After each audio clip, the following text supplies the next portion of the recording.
This is Gumbo. This is my little tiny Chihuahua. And I rescued him from the Orange County shelter last Thanksgiving down by my mom's house in Southern California. And he's a little love bug. He's great. He has eyebrows. He doesn't know it though.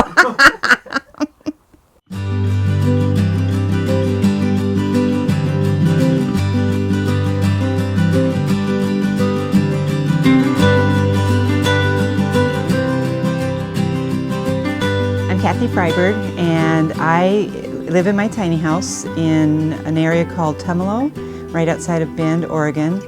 And I'm on a 10-acre organic farm, which is beautiful. I have a view of the mountains, and it's just really nice. And I retired from my career in 2014. I was a mortgage broker for 38 years and decided that when I got divorced, I was going to build a tiny house and retire and start doing horse massages. And then I worked part-time at a title company in town.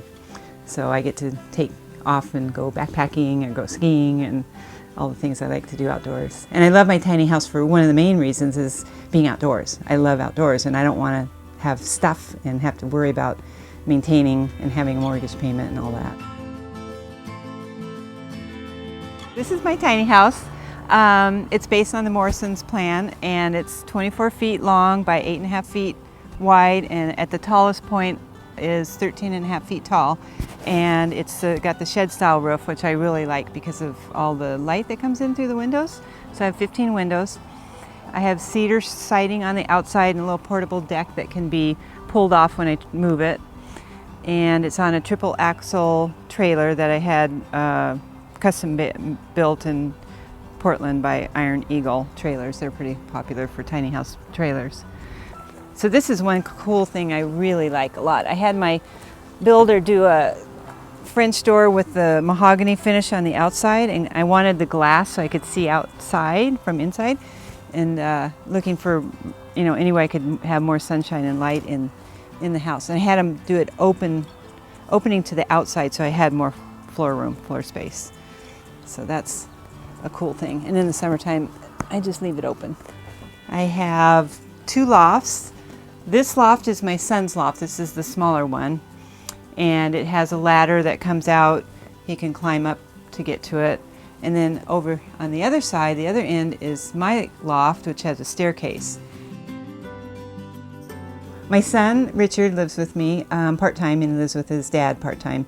And he's 15, he's in 9th grade at Summit High, and he's a football player. He's been playing tackle football for about 7 years. It's interesting because he's 6 feet tall and he weighs 155 pounds, and he sleeps in that loft, the smaller loft upstairs, so fits perfect. He loves it. And I have skylights above both lofts that open, and I could get egress there for fire escape if I needed it. The kitchen is underneath my loft, and the bathroom is underneath my son's loft. Right here is my utility cabinet where my batteries are for my solar system. And then right here is a 40-gallon water tank underneath this seat. So I can hook up to a water source and refill it, or just have the hose coming directly into the house. And then these are all cabinets for clothing and pantry things over on that side. Oh yeah, my bathroom. My bathroom I love. The toilet is the best thing ever, worth every penny. So I have a composting toilet. I have no black water, and that toilet is made by Separate, and it is a urine diverter style, so it doesn't make any smell. There's nothing to add into it, no stirring or whatever they do, the cranking thing. When you sit on the toilet seat, a gasket actually opens that covers the solids. And then that closes again, and there's a little fan inside that dehydrates the solids. So it's really cool. And then I have a small, this is the one thing from IKEA that I love, that you see in some tiny houses. This little sink fits in really nice.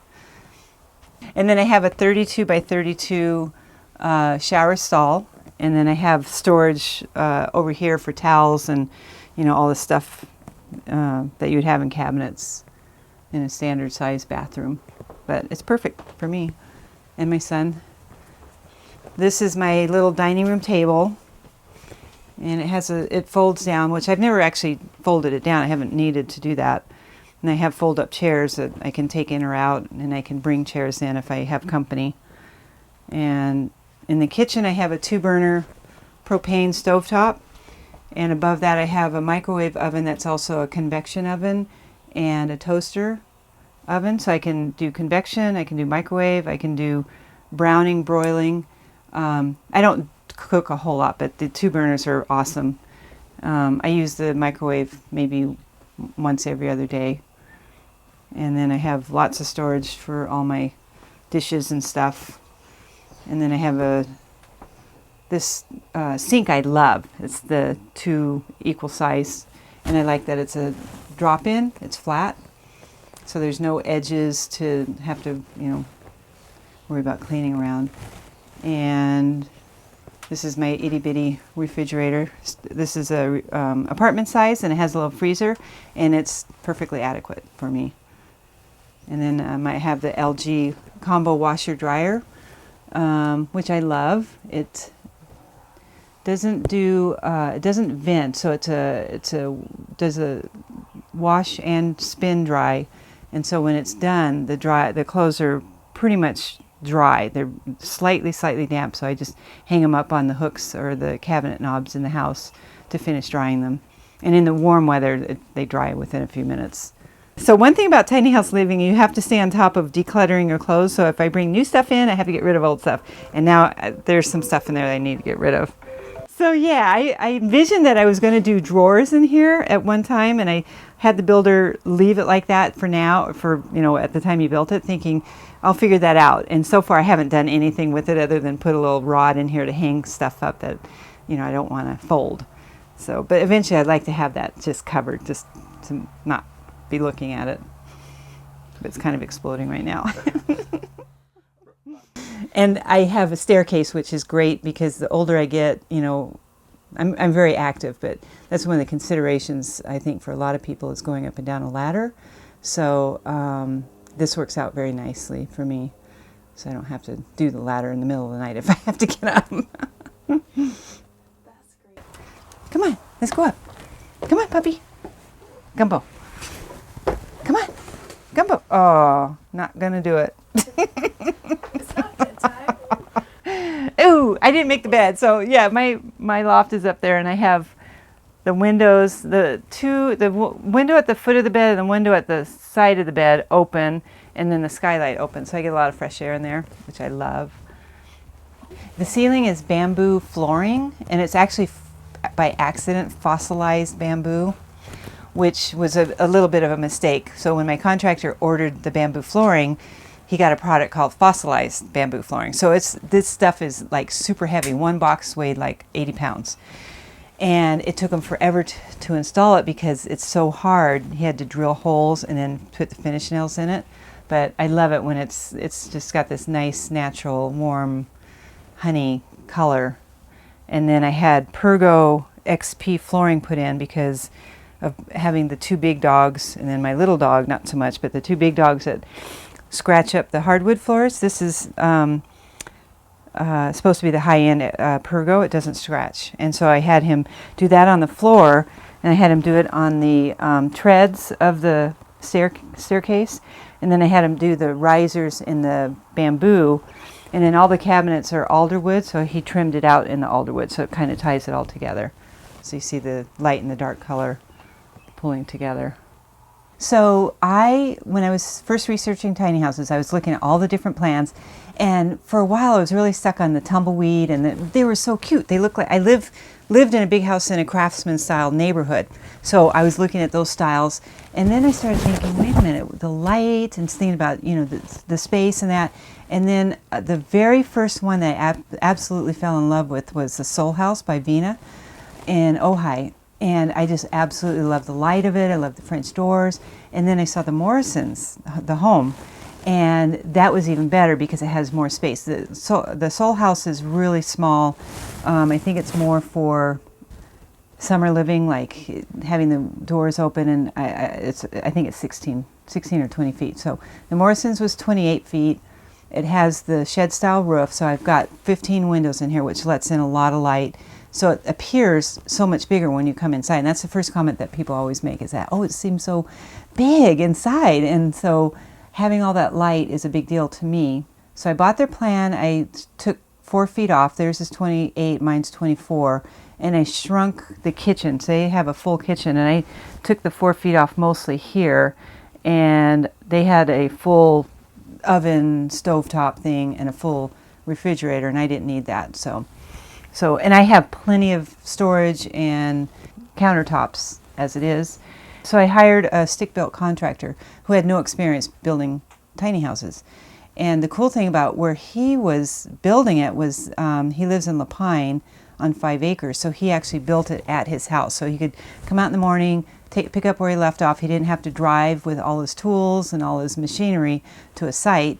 And he just built it by himself, and he did everything custom.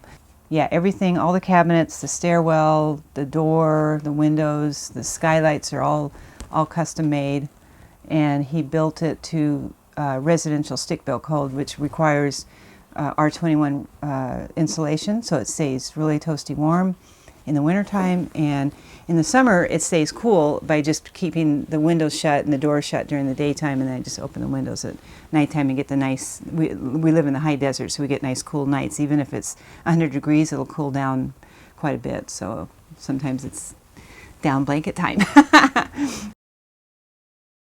So this is my little fireplace. It is propane powered, and it has little gas logs in there and embers, and it has a remote control switch thing that I can take up to bed with me, and I can set a temperature, and I can say if I want to go on at 63 or 64. I like to sleep cold, so I don't have to come up and down the stairs. I didn't want to do a wood burning stove because I didn't want to mess with the mess of it, and also having to stoke it, especially when we have cold, really cold winter time. So this has been the bomb. That and the toilet are the best things ever. Love them. And that runs off propane. My stovetop is propane, and my washer dryer is electric. My microwave is electric, and my hair dryer is electric. Everything else is LED. And so I have solar panels on the roof and batteries in my utility cabinet there. And then I'm also RV compliant, so I can hook up to an RV park if I wanted to go somewhere. I don't drive around with my tiny house very much, but if I did. I started following tiny houses in 2013, and I can't remember how I exactly got started, but somehow I got exposed to it, and I thought, oh wow, that's such a cool idea, because I've always lived in a relatively big house with a lot of furnishings and a lot of clothes and a lot of shoes, and the older I got, the more stuff I retained. And it was like, I can't throw that away because I've had it for 10 years and it's beautiful. I haven't worn it in 10 years, and so I'd had storage, I had lots of storage. And so I started realizing that half my house was unused. There was a spare bedroom, and we only had visitors maybe once a year. And then all this furniture and all the cleaning and dusting and the mortgage payment and everything that goes along with it. And so I started fantasizing about the small house idea, the tiny house. And my husband at the time wasn't really on the same page as me, but I thought, oh, somewhere down the road when Richard is out of school and we're on our own, that would be a perfect switch. And so we talked about RVs and a condo, that sort of setup. And then so when I realized I was getting a divorce in 2014, I thought, I'm going to do the tiny house because I don't want to have anything to do with the big house anymore. And so I started doing my research, and I had enough money in cash and pay for it in cash. And I've been living in it for 2 years, and I absolutely adore it. I wouldn't go back to a big house ever again. So it's not about money. It's like I have jobs that I chose that are different than my career was, and they give me joy to be part of a team, but I can also go home and not take my work home with me like I did when I was a mortgage broker, and it gives me the freedom to travel and do the things I want to do outdoors and not have to worry about money. So I can take, last year I took a month off with no pay and went backpacking, and it was okay. It was all right. I didn't need the money. A lot of things change, and as I get older, I want to do all of those outdoor things and stay healthy. I don't want to turn into a puddle in a recliner. I started looking for property after I started building my house, and not really knowing so much about the potential difficulties, and just thinking, oh, I'm just go park it out on a farm. And I live in an area where there's lots of farms and ranches. How I started looking for property, as a horse massage therapist, I belong to a Facebook page dedicated to horses and horse lovers, and they're mostly teenage girls that go to horse shows, and then the women that buy those horses for the teenage girls. So I put a ad or a posting on there saying, I have a tiny house, I'm off-grid, I have no black water, I'm looking for a farm or ranch to park my house on, and I can pay rent or do work on horses or do gardening or whatever. And within an hour, I had 41 responses. And this was 2 years ago. And then the next day, I whittled that down to 5 appointments to go view properties. So I went out and looked at those properties. And then the gal that I ended up hooking up with, Lori, she reached out to me a couple days later. She didn't respond initially, but then she reached out to me and we started talking, and she was like the perfect fit. So I went and looked at her property, and it was gorgeous. And I lived there for a year and a half, and all was great. I lived with horses and a view and a pond, and it was just amazing. And then 2 farms down, this man that lived there complained to the county without even coming over to talk to Lori or myself about what his issues were. And the county came out and told her that I couldn't stay there, that it was a 30-day max because I was on wheels and she already had another little cabin on the property besides her house. So I had to move. So when the day I had to move, I walked down, I found out who he was, I went down to his house and, knocked on his gate, and he came out and talked to me, and I asked him what was, I told him who I was, and I said, he says, well, which neighbor are you? I said, I'm your neighbor, and shook his hand, and I said, I'm the one in the tiny house, and he was like, oh. And I said, yeah, I wish you would have come over because I don't understand what your issue was. And I said, am I on your view? And he said, no, I'm not in your view. He said, I just don't like tiny houses. And I said, why? You can come look at mine, it's beautiful. And he's lived in a dilapidated, crappy house with a single-wide mobile home that's falling apart in the front of his property and a boarded-up barn. And I'm like, are you kidding me? And so he declined to come look. He goes, no, I know all about them. It's going to turn into a trailer park. And so there's this conception that it's going to be a bunch of people with crappy mobile homes or something. And clearly he could see my house, and it's not a mobile home. It's not crappy. It's beautiful. And I think he just, was afraid that there was going to be an overrun of people on this 5-acre parcel. So that's been my learning experience. And so over the winter, I stayed at an RV park that took long-term RVs during the winter months, which turned out to be a godsend because we had so much snow, and plowing and that would have been hard on a farm with how much snow we had. So here I am at this new farm and having the same issues. So somebody has complained to the county, and I don't know exactly why, but now I'm in search of a new property. So, but I won't go back. I love it. I will not go back to living in a regular house. This has been an amazing experience for me.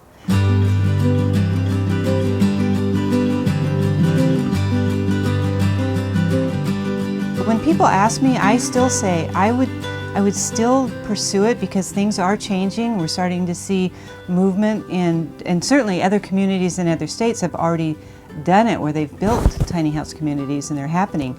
So I think it's just a matter of time before that happens here in our communities in Oregon.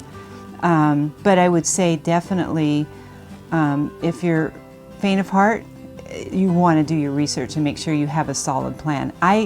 I kind of live with the kind of attitude that things are going to work out, and they always have. I'm 61. I haven't had anything happen in my life where I'm like, oh my God, I'm doomed, and it just doesn't happen. So, but I know people think differently. So, if they're worried about having a solid place, get that secure first, for sure.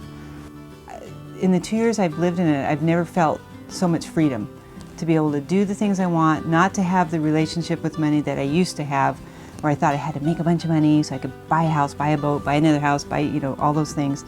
I decluttered my life, I decluttered my stuff, got rid of the husband, and yeah, I'm in a great place. And I feel like this is the thing, that made it happen for me.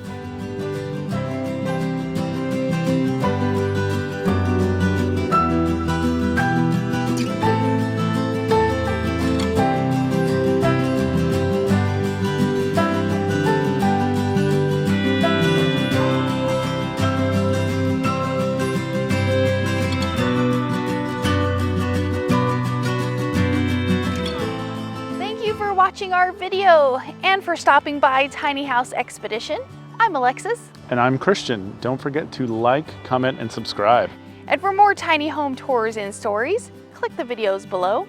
And join us on Patreon for bonus content, including face-to-face conversations with us. We hope to see you there. All right. Thanks, guys. Have a good one.